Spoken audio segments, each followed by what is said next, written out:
All right, we at India Today are trying to get in as much political opinion on what's really going down in Ukraine. Joining me is Maria Zolkina, political analyst. She joins us from Warsaw. Maria, appreciate you talking to India Today. Thank you there for joining us. I want you to get a larger understanding. How do you and how is Europe actually looking at this war, which is only but escalating right now?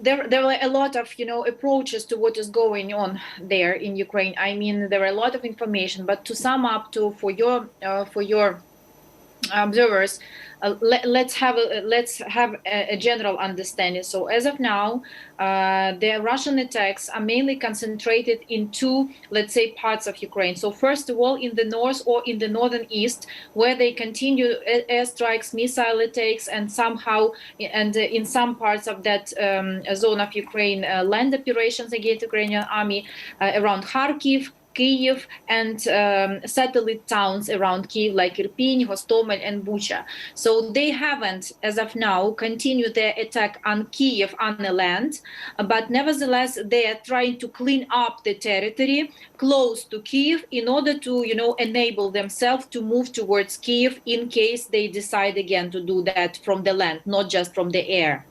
And the second part where the high tensions and the serious hostilities are taking place right now is Mariupol, which is in the southern east. There, Russia tries to encircle and block the city for 100% in order to make the land corridor from Russian territory actually and previously occupied parts of Donbas, so-called self-proclaimed republics, and towards Crimea and Kherson region bordering with Crimea. So as of now, there are the heaviest fightings, let's say, but at the same time, despite all these attempts and all these attacks, we all have to understand that none of the regions, none of the oblasts, we call them oblasts in Ukraine, none of the regions in Ukraine is occupied and controlled by Russian troops. So as of now, when we see the maps on the TV channels, even on big media, with regions occupied by Russians, they are either fully incorrect or to a certain extent incorrect. There are regions or there are settlements, zones, districts where Russian troops are present and they are fighting with Ukrainian army. And even Kherson, which is the only one Ukrainian regional center where Russians succeeded to enter the city itself, they haven't succeeded in possessing the full control over the city because of two reasons. So first of all, every day, thousands of Chersons, and we have lots of video proofs from the ground, thousands of Chersons went out and protest with Ukrainian flags and demand from people with weapons and military vehicles to leave their city and go away. And the second reason why there is no full occupation even in the city where in the regional center where Russians are present physically inside the city is that Ukrainian authorities didn't surrender there, I mean mayor and self-governance, and then continue to work remotely. Maria, can I come in? And I'm sorry I'm interrupting. And the reason I'm doing so is we just went across just before you joined us, just a short while ago. We spoke to, our contributing journalists on ground from Kherson city. And he was reporting right outside the administrative block of the city. And it's under Russian, Russians have entered it, taken control. Of course, the flag on top of the building is still Ukrainian. He also confirmed to us that there are no presence of any Ukrainian forces, and the citizens are now, of course, backing down and waiting for Ukraine forces to actually come in. So what he's confirmed to us is, that Russia has taken control of the city at least. I didn't tell you that there are no Russians, excuse me. I told you that in Kherson, even in Kherson, which is the only one regional center where Russians succeeded physically to enter, I said they didn't succeed to establish the occupation and full control over the city because people, thousands of people, I don't know why your correspondent didn't tell you about that. Why for the several days, people every morning go in the central square and protest with Ukrainian flags against armed people. I don't know why you didn't have No, that he kind did. of... Maria, he did. He's very much a part of that protest. He was reporting from the city center square. And he also told us that now people have, because of the way situations are, coming across, especially in the city center, people are waiting for Ukrainian forces to come in. That's all that he said. He did give us the perspective that there are protests and, there are people who are protesting against the Russian invasion. He did say that. Then great, then words of me as an expert approved by the journalists from the ground. No contradiction, actually.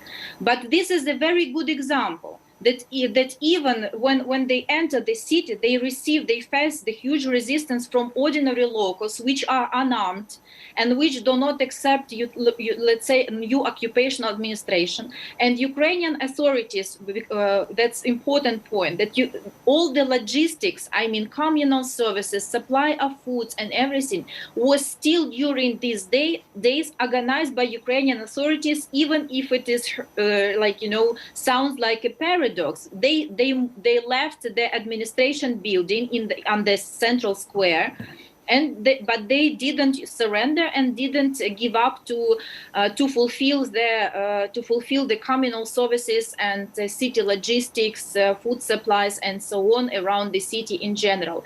And these days, in smaller towns in the south of Ukraine, like in Genichsk, Skadovsk, Novakakhovka, Berdyansk, Melitopol, where also Russian militaries entered and say that this is like city should be under their control. In none of them they were not met, with as liberators or positively. And people in all named by me cities all these days went out and also protest. So resistance is really, really impressive. Even for us Ukrainians, it is impressive.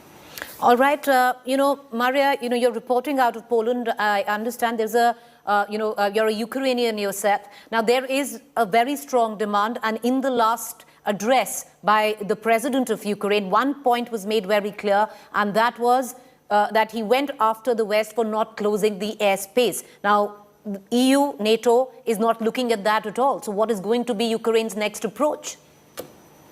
I think that with Ukraine will not step back from the idea of demanding a no-fly zone above Ukraine, because this is not about just military support to Ukraine, but this is mainly about humanitarian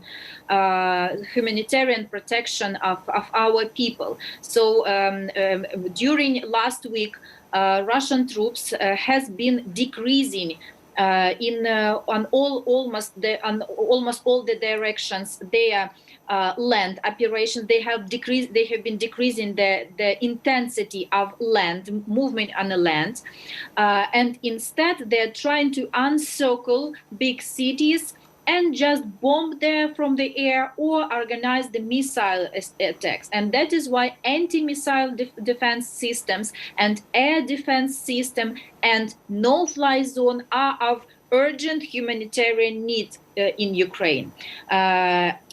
But even if our Western partners are so afraid of their actions to be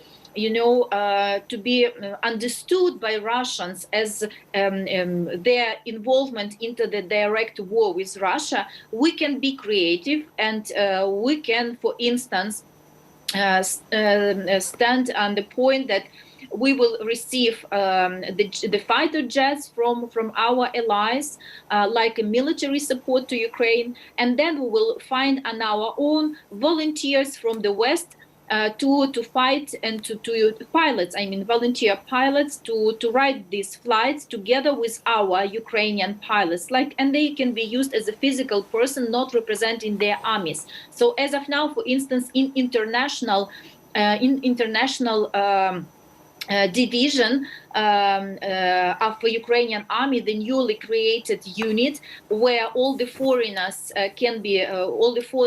willing to fight can be mobilized. It is already 17,000 of people, both with previous military experience, or some of them is without even military experience, but absolute majority have some kind of experience. And the same story can be repeated, let's say, when it comes to fighter jets. So we can close our sky, but we need support with the air defense system to guarantee the security of those airports in the western Ukraine which have not been bombed yet.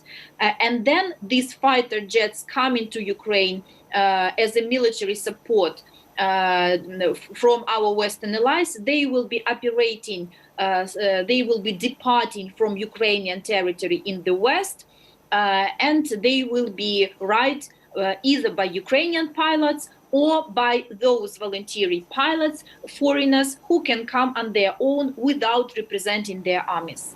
All right, appreciate you joining us, Maria. Thank you there. Appreciate your perspective right here.